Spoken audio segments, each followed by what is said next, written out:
E aí, gente boa, graça e paz sobre a sua vida. Que alegria poder estar aqui de novo para falar um pouquinho sobre a palavra de Deus com você. Eu quero te falar de duas mulheres. Quero te falar sobre Evódia e Síntique. Aí, se você está precisando de um nome para colocar na sua filha, eis uma boa sugestão de Filipenses. Filipenses capítulo 4, Paulo fala sobre essas duas mulheres, que eram parte da liderança daquela igreja. E a igreja de Filipos, a igreja plantada ali por Paulo, era uma igreja especial no coração dele. Lembra? Foi uma visão de Deus, uma igreja estrategicamente plantada, num lugar muito estratégico para o avanço do evangelho naquela região.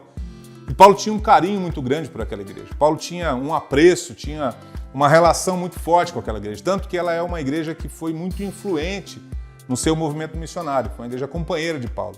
Mas no meio dessa carta tão amorosa, uma carta tão especial para uma igreja tão importante para Paulo, Paulo para poder falar para essas duas mulheres.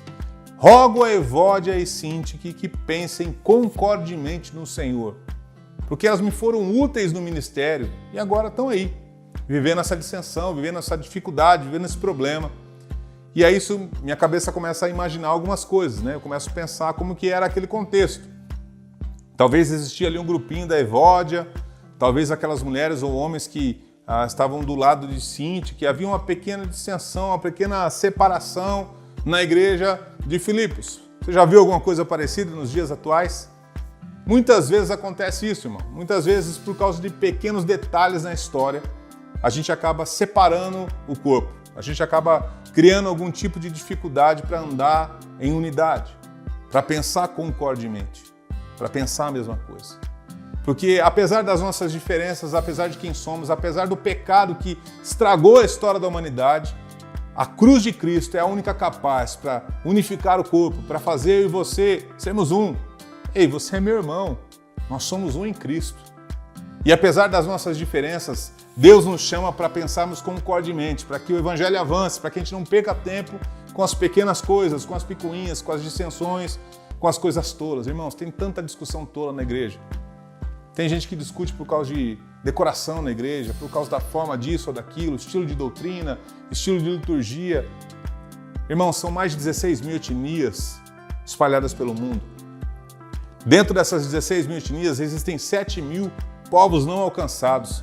Cerca de 29% da população mundial ainda não teve contato sequer com a palavra de Deus. Não tem um missionário, não tem igreja plantada, não tem nada. Em Mateus 24 diz que Jesus volta só quando todas as etnias conhecerem do seu amor, ouvirem a pregação do evangelho do reino, e a gente está discutindo. A gente está como Evódia e Síntique. Eu quero convidar você a pensar concordemente. Apesar das nossas diferenças, em Cristo sermos um, para que a nossa vida, a nossa vocação, o nosso foco, a nossa história, ela possa convergir na direção do reino de Deus, e não nas nossas próprias direções, naquilo que a gente acha que é certo, naquilo que a gente pensa que é o correto. Deus nos chamou para sermos um em Cristo, para que o evangelho avance, para que eu e você possamos ser um referencial do reino dele nessa terra. A igreja de Atos, quando crescia, as pessoas olhavam para aquela igreja e tinham simpatia por aquela igreja porque eles viviam um modo de vida diferente. Deus nos convida, me chama, eu e você, nesse dia, para sermos um, pensarmos concordemente no Senhor, para que o avanço do evangelho continue através da minha e da sua vida. Esse é o nosso desafio hoje. Que Deus te ajude, que Deus me ajude, que Deus ajude a igreja do Senhor aqui nessa terra, para a glória dele e para o avanço do reino, em nome de Jesus. Forte abraço a você.